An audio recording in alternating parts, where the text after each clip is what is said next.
So I looked up what the modifications do, and I was kind of right. So basically you have, like, I'm just going to say, we need to go, I don't know if the curves are showing up, but we need to go down here where we were before. That's sort of like a trap. We can actually go this way. I'm just going to show off what happens when we go this way first of all. Maybe put the mini-map on, actually, that might help. There we go. Yeah, so guns have 2 levels of modification. So once you have the modify skill, or once you have it, oh, where's that coming from? Once you have the modify skill, and once you have leveled it up enough, if you're using the skill itself, you can also use items to do it as well.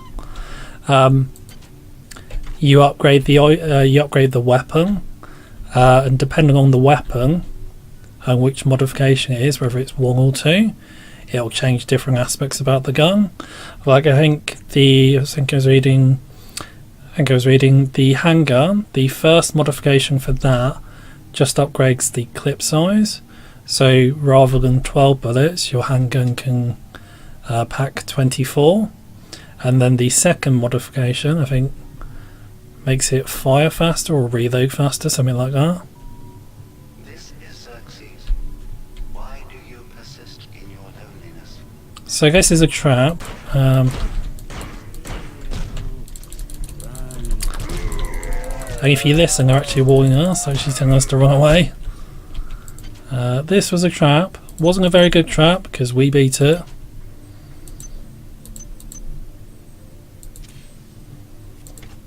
But that was their attempt at a trap.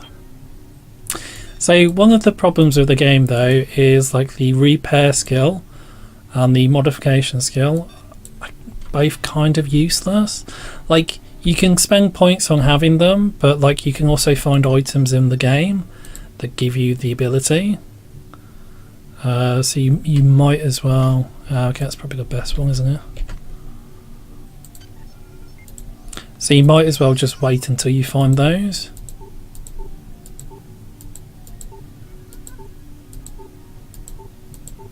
Right.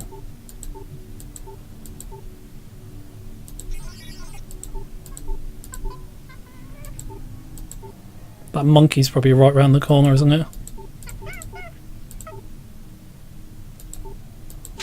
God damn it, oh. Monkey on man combat. Jesus. So why didn't he shoot us? Like, that was bizarre.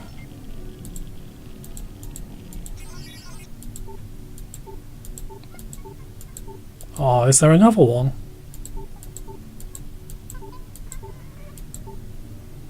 You know what, let's just skip it. Just waste a bunch of credits for no reason there.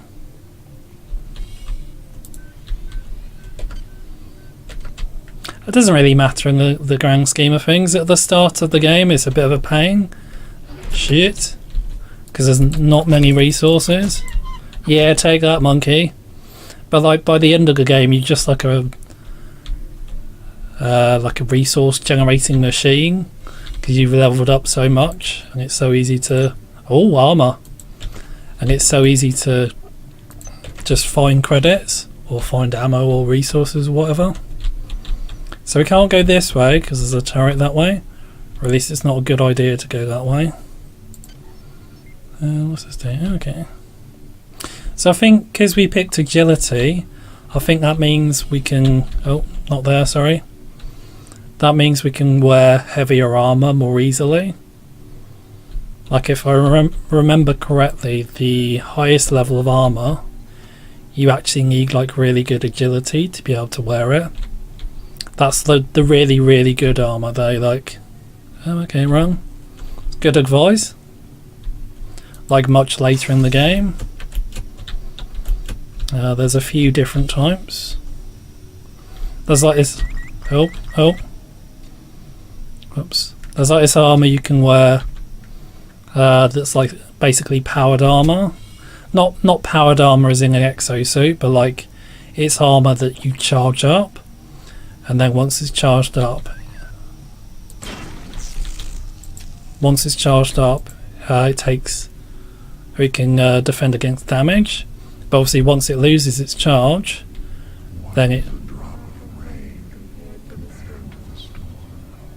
God damn it. What is a thought compared to Our unity is full of wonder. is full of wonder, which your tiny individualism cannot even conceive.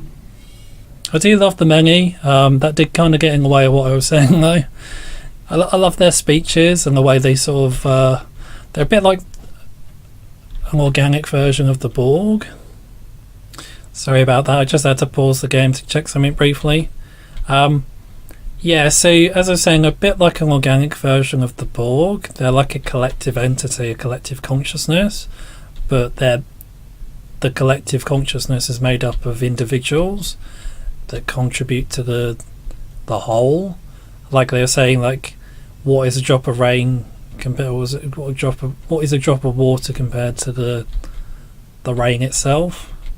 Which is a good analogy for the many, and a really great line. But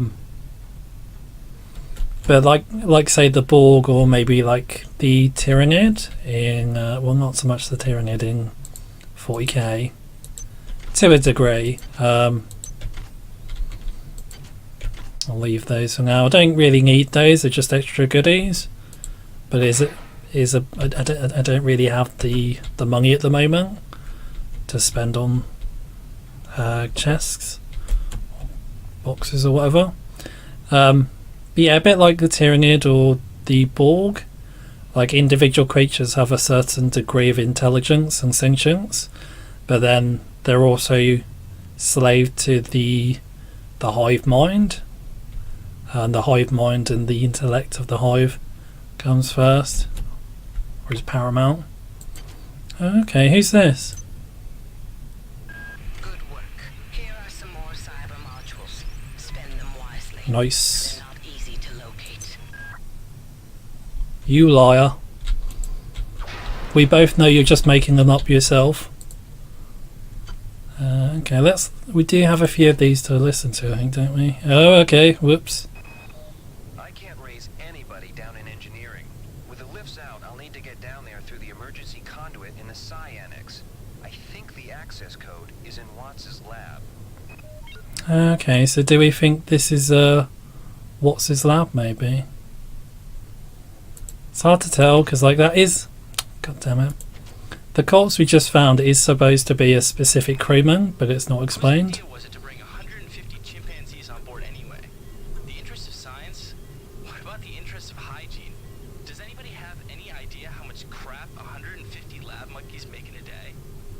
The poor chimps. They come on board for the most historic mission of all time, and they end up being chopped into little pieces in the name of progress. Oh, that's pretty horrific. Since returning from the surface of Tau Ceti 5, the patient has experienced numerous novel phenomena, evidenced by inflammatory nodular growth and the presence of a large worm-like parasite. This morning, the parasite penetrated the subject's chest from the inside and attached one end of itself to the subject's forehead. If I remove it, it could kill the kid. If I leave it... Final diagnosis beats the hell out of me. I'd love to refer this to Medorsky at CDC, but unfortunately he's 67 trillion miles away. Might be a bit of a delay.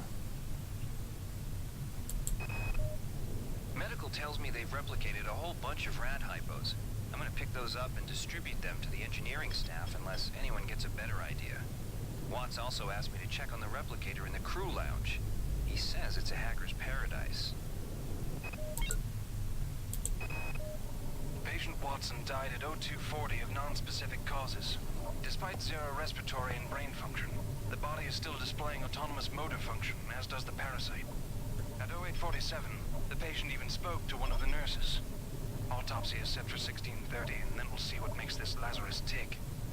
So this bit's pretty good. Where are we going now, actually?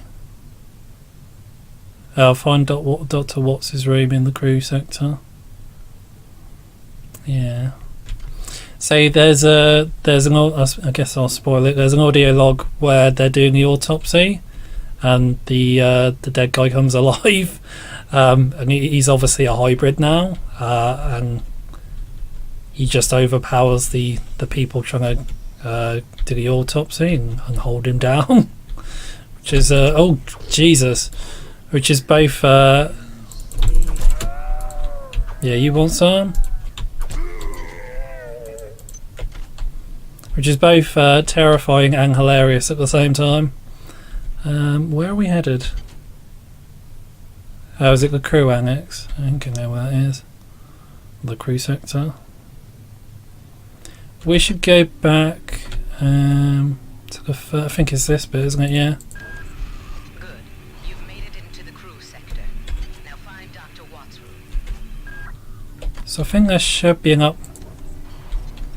upgrade panel in here. I want to say on the other side of this door. Yes. Oh dear.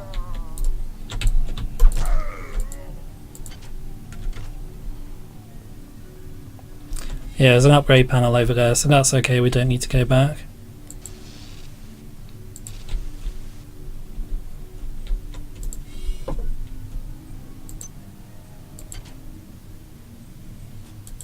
Oh, Krenchkin? That's a Krenchkin. Don't know why I'm struggling to say that. I mean, it's a Russian name, so hardly my native stomping ground, but it doesn't seem like too hard of a name to say. Krenchkin, yeah.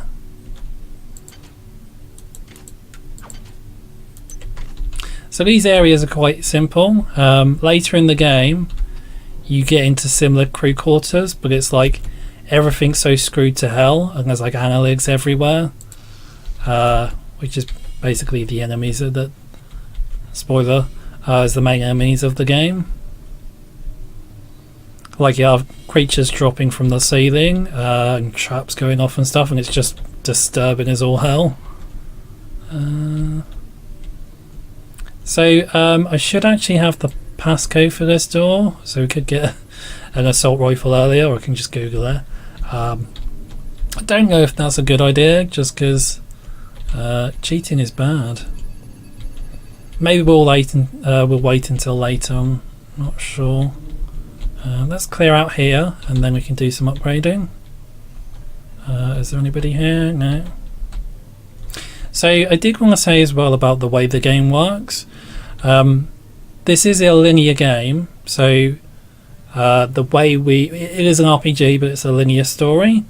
But it also has some more innovative and like more modern elements. Some elements that are actually reflected in like the massively multiplayer games we get now, like say, you know, stuff like Destiny and what's some of the other ones.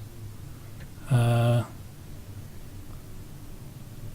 was going to say Destiny, but the more random elements that have come to the fore in gaming in recent years, where like you can just it's about random encounters with enemies. There's a degree of that to some extent.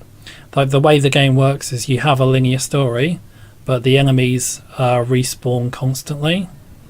So us upgrading ourselves will rely on us completing the story, but we could run around this area for like an hour or two and just kill guys with a wrench, and then use the health bed to heal us, and just kill the enemies to stock up on supplies, to stock up on med hypos and nanites.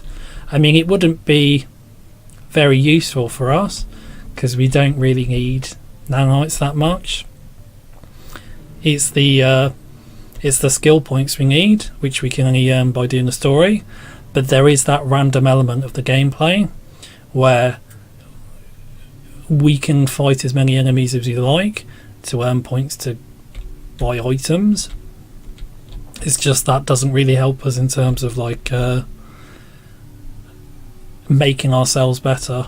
It would just mean, say for example, we would have lots of credits to spend on say ammo if we needed it, or other supplies. But obviously the main thing we need, the important thing that matters to us, is just like our skills. and maybe finding guns as well. So in that respect, we can maybe like stock up on 30 med hypos and have like 2,000 credits. But what would be the point of that? But at least there is the possibility, though, and that's what I'm trying to say. Like when this came out, that wasn't really a thing in games. Like you couldn't. There were games that had obviously respawning enemies and like random encounters, like the Final Fantasy games. But there was nothing. I don't think there's anything like this where it's a first-person shooter, where the enemies constantly respawn and you can farm them for goodies. It's just obviously in the case of this, there's not really too much point in like farming them for goodies, because the goodies they give you is just points, or just nanites, sorry, which is just money, and you can't really spend the money on anything really great. But yeah, I think it's just an interesting aspect of the game.